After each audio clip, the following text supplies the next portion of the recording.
तो hello student, आज इस वीडियो में हम देखने वाले फार्मेसी एक्ट के बारे में। और ये फार्मेसी एक्ट आया था 1948 में, तो ये ईयर बहुत ज्यादा इंपॉर्टेंट है। तो आज की वीडियो में हम देखने वाले पार्ट 2 में। आज की वीडियो में होने वाला है पार्ट 2 और पार्ट 1 हमने ऑलरेडी खत्म कर चुके हैं। जो पार्ट 1 नहीं देखे, सबसे पहले पार्ट 1 को देखो। इसका जो लिंक है मैंने डिस्क्रिप्शन में दे रखा है। जो पार्ट 1 देखोगे तभी क्या होगा, पार्ट 2 को समझ में आएगा। तो इस वीडियो में हम देखने वाले हैं फार्मेसी काउंसिल ऑफ इंडिया। तो सबसे पहले हम जानते हैं कि पहले पार्ट में हमने क्या क्या चीजों को देखा था। तो हमने देखा था अगर मुझे एक क्या बनना है, फार्मासिस्ट बनना है। क्या बनना है? अगर मुझे एक अच्छा फार्मासिस्ट बनना है तो सबसे पहले मुझे क्या चीजें, क्या जरूरत था? सबसे पहले मुझे जरूरत था एडुकेशन। और एडुकेशन कौन सी चीज होगा? एडुकेशन फार्मेसी का एडुकेशन मुझे जरूरत था। तो ये फार्मेसी जो था, ये फार्मेसी एडुकेशन को कौन कंट्रोल कर रहा था? कर रहा था PCI, that means pharmacy council of India. तो हमने फर्स्ट पार्ट में इस चीज को देख लिया। दैट मीन्स फार्मेसी एक्ट का फर्स्ट पार्ट में हमने ये सारी चीजों का देख लिया। दैट मीन्स एडुकेशन रेगुलेशंस क्या होता है और पीसीआई क्या होता है, पीसीआई का कितने सारे मेंबर होता है, पीसीआई का फंक्शंस क्या होता है, सारे चीजों हमने फर्स्ट पार्ट में कवर करके रखे हैं। तो वाला इंपॉर्टेंट है, वो पहले देख लो। उसके बाद क्या होगा, इसके बाद हम आगे कंटिन्यू करते हैं। दैट मीन्स पार्ट 2 को कंटिन्यू करते हैं। मान के चलो क्या मैंने एडुकेशन लिया। एडुकेशन लेने के बाद क्या होगा, मेरा एडुकेशन कंप्लीट हो गया। उसके बाद मुझे क्या करना है? उसके बाद मुझे करना है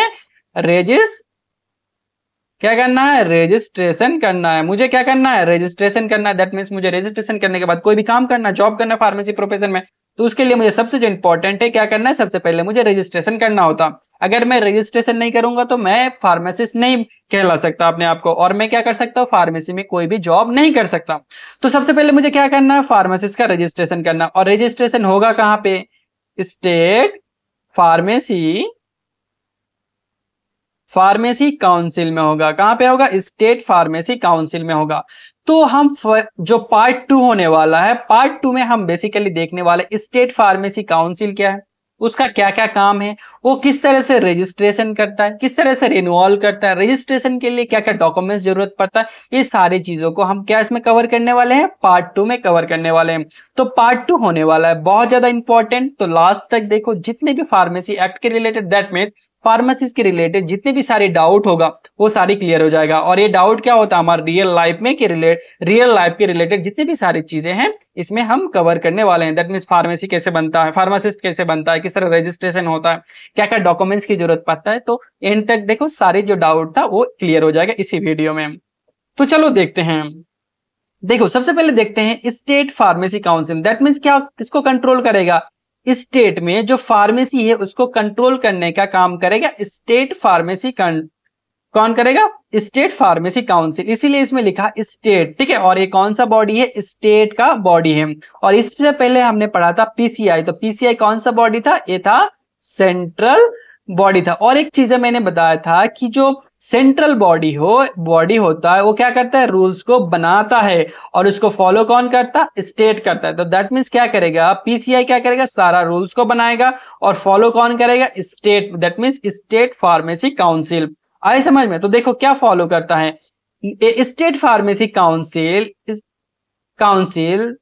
structure body and constitute under Pharmacy Act 1948 by respective state government India। ये किससे बनता है? ये बेसिकली फार्मेसी काउंसिल इंडिया कौन सी एक्ट के अंदर आता है? स्टेट फार्मेसी काउंसिल कौन सी एक्ट के अंदर आता है?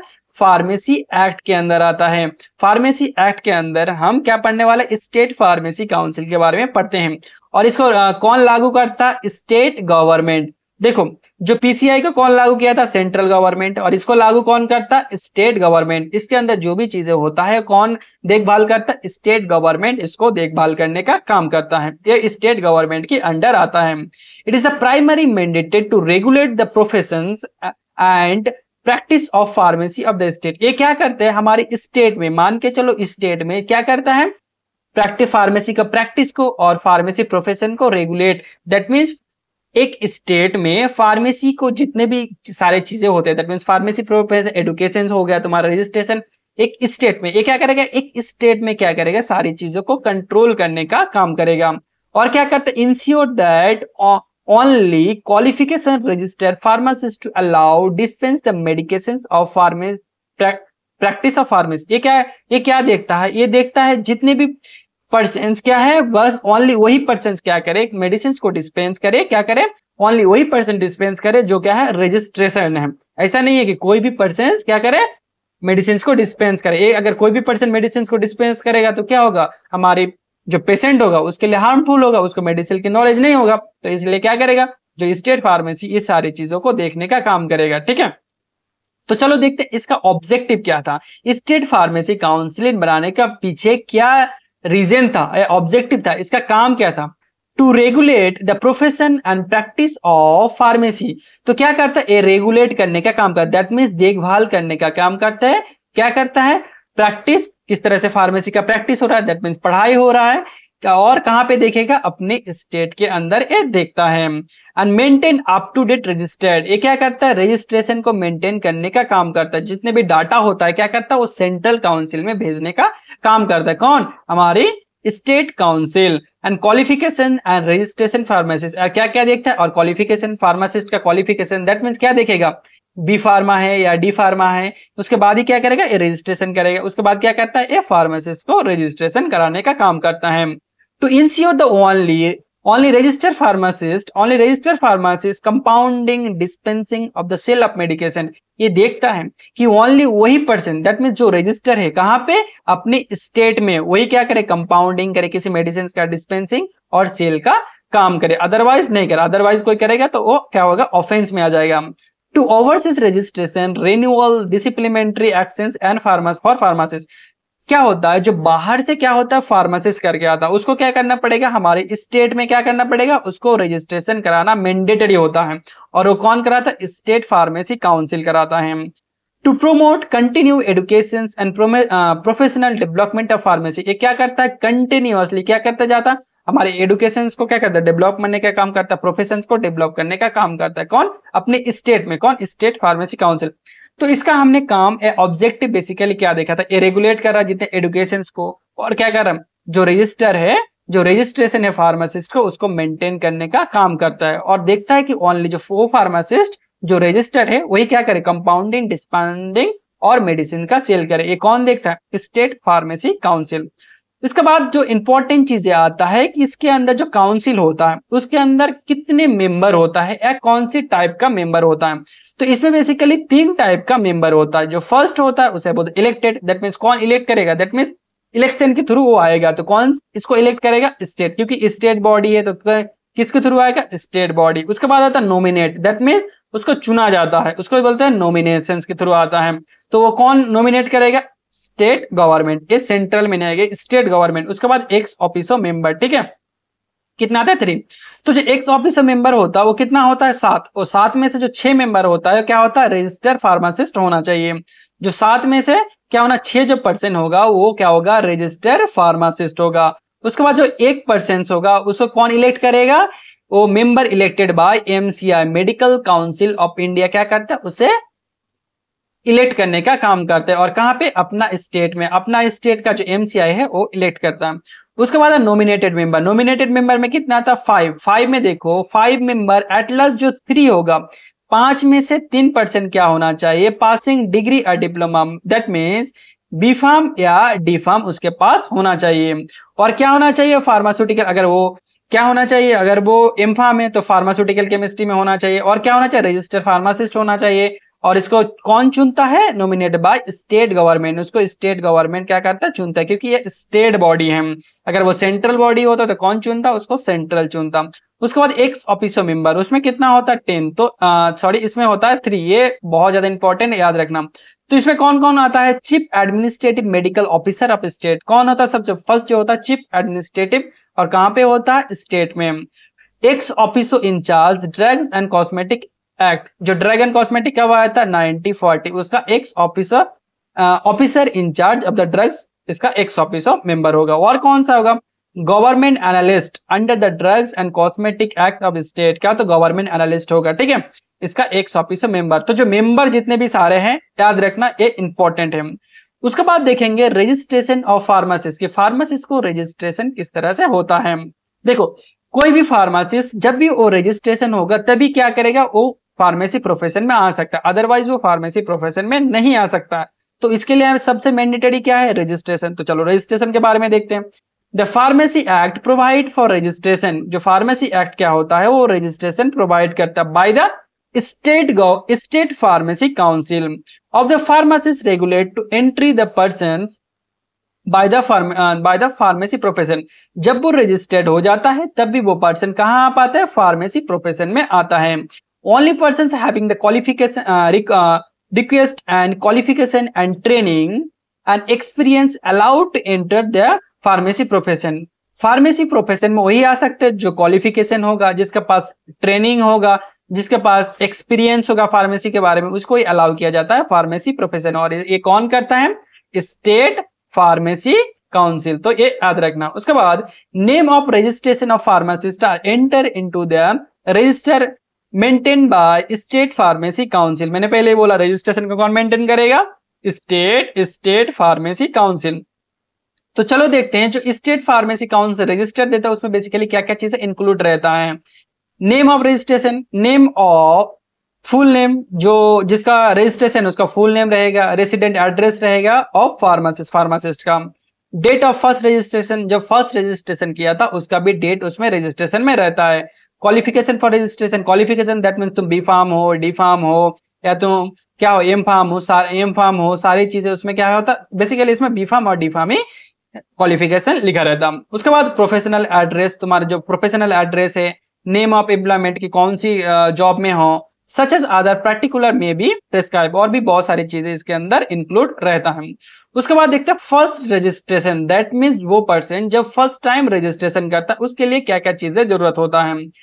For preparation of first resistor of the state government constitute the registration tribunal. ये क्या करता है, एक कमेटी बनाता है, जो फर्स्ट क्या कमेटी बोल सकते हो, जब फर्स्ट रजिस्ट्रेशन के लिए क्या बनाया जाता है, एक कमेटी बनाया जाता है by the notifications in the official gazette. और ये लोग क्या करता है, नोटिफिकेशन रिलीज करता है, कहां पे, ऑफिशियल गैजेट पे। एक क्या होता है, फार्मेसी स्टेट का एक ऑफिशियल गैजेट होता है जिसमें अप टू डेट रहता है, जिसमें कब रजिस्ट्रेशन होगा, कब रिन्यूअल होगा, हर चीजों के बारे में वो क्या करता है, अपडेट करता रहता है। उसे ही बोलते हैं रजिस्ट्रेशन ट्रिब्यूनल, ठीक है।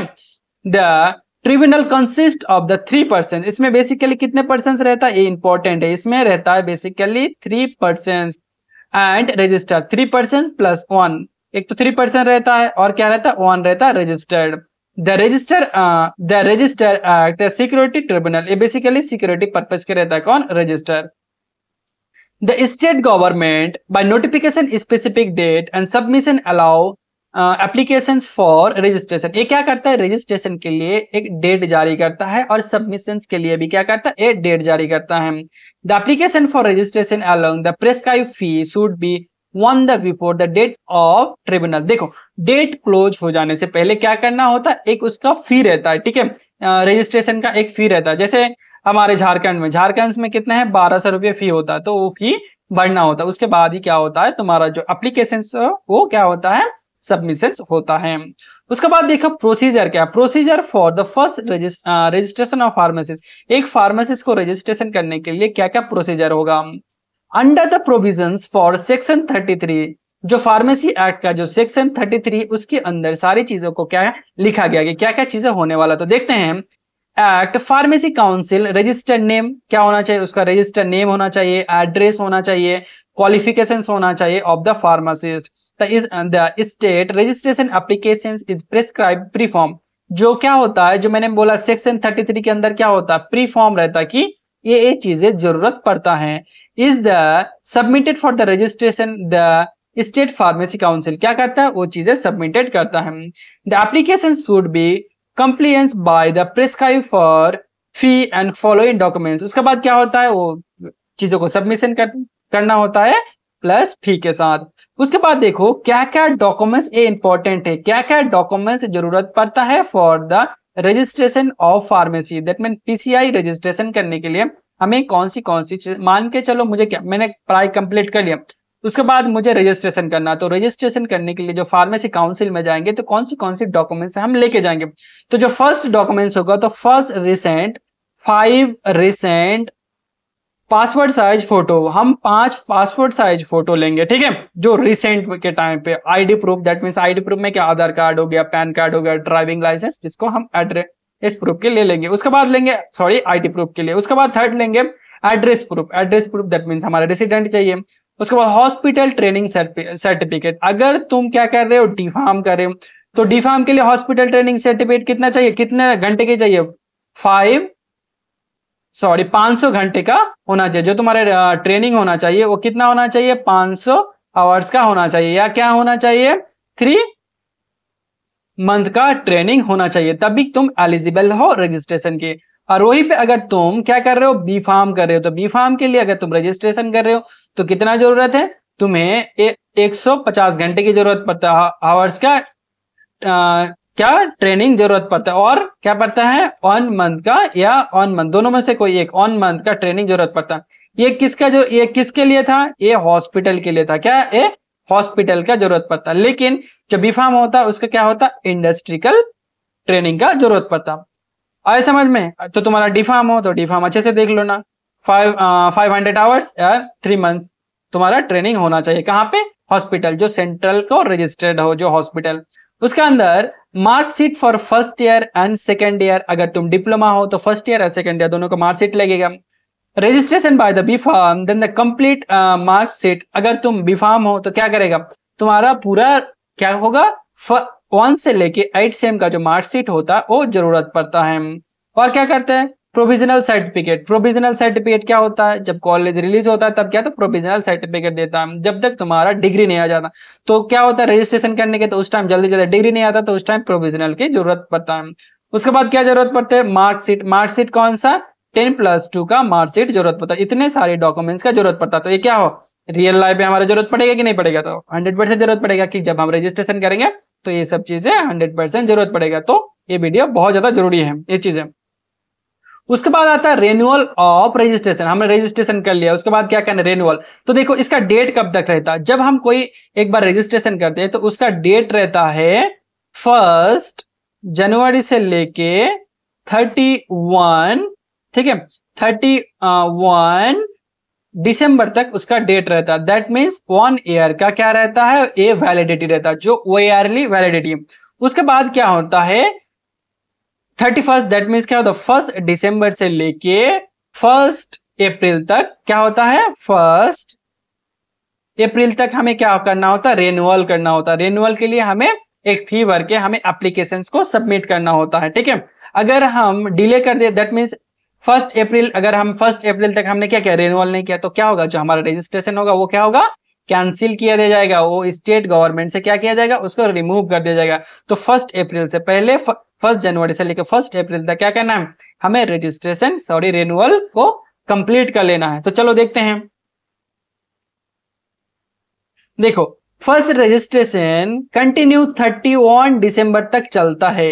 Year following in years is generated. ये क्या होता है, 1 जनवरी से 31 जनवरी तक क्या होता है, उसका रिन्यूअल डेट रहता है, ठीक है, उसका वैलिडेशन रहता है। Thereafter registration should be annually registered. क्या होता है, ये एनुअली जब हम रजिस्ट्रेशन करते हैं वो क्या होता है, एनुअली, दैट इज ईयरली होता है, due to date of return and name of registration of pharmacist, ठीक है।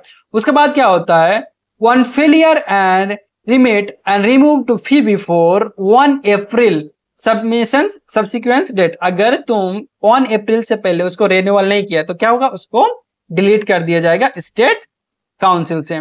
The name default pharmacy remove for the registration and payment renewal fee for the issue or receipt before। अगर तुमने, मैंने same simple चीजें हैं, अगर तुमने 31 अप्रैल तक तुमने फी जमा नहीं किया, कोई भी गड़बड़ी होगा तो क्या होगा, तुम्हारे नाम स्टेट काउंसिल से क्या कर दिया जाएगा, रिमूव कर दिया जाएगा।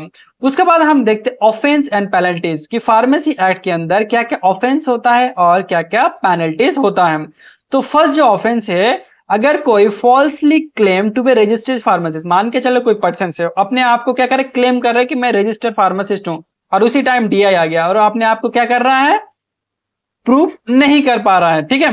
तो क्या होगा उसको, अगर वो फर्स्ट कन्वेक्शन है तो फर्स्ट टाइम है, तो क्या होगा, उसे 500 रुपया क्या होगा, पेनल्टी लगेगा। और क्या होगा, अगर वो सेकेंड टाइम सब्सिक्वेंटली करने लगे तो क्या होगा, 1000, उसके 500 की जगह क्या होगा, दुगना, उसका क्या होगा, दुगना हो जाएगा, वो 1000 हो जाएगा और जेल हो जाएगा 6 मंथ के लिए। ठीक है, तो ये इंपॉर्टेंट है, देखो ये जो ऑफेंस है ना, ये इंपॉर्टेंट है, कोई भी गवर्नमेंट एग्जाम में पूछा जाता तो इसको याद रखना। Dispensing by the unregistered pharmacist person, अगर मान के चलो कोई पर्सन क्या कर रहा है, मेडिसिन को डिस्पेंस कर रहा है और वो क्या है, फार्मासिस्ट नहीं है, तो उसके लिए उसका क्या जुर्माना लगेगा, उसके लिए उसको लगेगा 1000 प्लस 6, 1000 हो सकता है या क्या हो सकता है, 6 मंथ का जेल हो सकता है या दोनों हो सकता है। और इसमें भी ठीक है, फर्स्ट में भी क्या था, इसमें 1000 6 मंथ, ठीक है, दोनों में से एक हो सकता है या दो भी हो सकता है। उसके बाद failure to surrounding certificate of registration, अगर तुमने अपना रजिस्ट्रेशन को, अगर मान के चलो डी आया तुम्हारे दुकान में और तुमने क्या किया, तुम्हारा रजिस्ट्रेशन तुमने सबमिशन नहीं कर पाए, तो कितना लगेगा, 50 रुपीज फाइन लगेगा। Failure to obstruct in an inspector in the experience in his owner, अब मान के चलो कोई एक फार्मेसी का ओनर है, वो क्या कर रहा है, जो डीआई है, ड्रग्स इंस्पेक्टर है, उसे क्या कर रहा है, जोर जबरदस्ती अपनी दुकान में नहीं आने दे रहा, तो उस टाइम क्या होगा, 1000 फाइन एंड 6 मंथ क्या जेल हो सकते हैं या बोथ दोनों हो सकते हैं। तो ये ऑफेंस इंपॉर्टेंट है, एक बार देख लेना, अच्छे से पढ़ लेना। उसके बाद हम देखते हैं कुछ एमसीक्यू, यहाँ पे खत्म होता है हमारी फार्मेसी एक्ट। इस बार हम देखेंगे फार्मेसी एक्ट के रिलेटेड कुछ एमसीक्यू इंपॉर्टेंट है, तो देख लो। Who is the register pharmacist under the pharmacy act, यहाँ इसमें से कौन सा रजिस्टर फार्मासिस्ट के अंदर गुण होना चाहिए, ये person with knowledge and compounding of the drugs, वो पर्सन जिसके अंदर नॉलेज है कंपाउंडिंग का, ये person the train the government medical dispensing, ये वो पर्सन जो ट्रेनिंग हो है गवर्नमेंट मेडिकल में डिस्पेंसिंग में, a person qualify for the pharmacy course, एक पर्सन जो है जो बी फार्म या डी फार्म कंप्लीट किया है, या ऑल ऑफ द अबव। तो इसका जो आंसर है तुम लोग को क्या करना है, पता ही है तुम लोग क्या करना है, प्यारा सा कमेंट करना है। तो देखते हैं तुम्हारा कॉन्सेप्ट कितना क्लियर हुआ, या मैंने जो पढ़ाया है वो वर्थ इट है कि नहीं। What is the penalty for falsely claim to be registered pharmacist and first conviction, first time अगर कोई क्या करता है, फॉल्सली क्लेम करता है कि मैं रजिस्टर्ड फार्मासिस्ट हूं, तो उसके लिए कितना फाइन लगता है, ये इंपॉर्टेंट है, ठीक है, इसको याद रखना। Fine up to 500, 6 month imprisonment, 6 month जेल, fine up to 50 rupees, fine up to 1000। तो इसका आंसर होगा, कमेंट करके बताओ। How many elected member should be pharmacy state pharmacy council, state pharmacy council में इलेक्टेड मेंबर कितना होता है, एक तो होता 5, 6, 7 और 8, तो कितना होता है, कमेंट करके जरूर बताओ। तो थैंक यू, कैसा लगा मेरा वीडियो कमेंट करके जरूर बताना।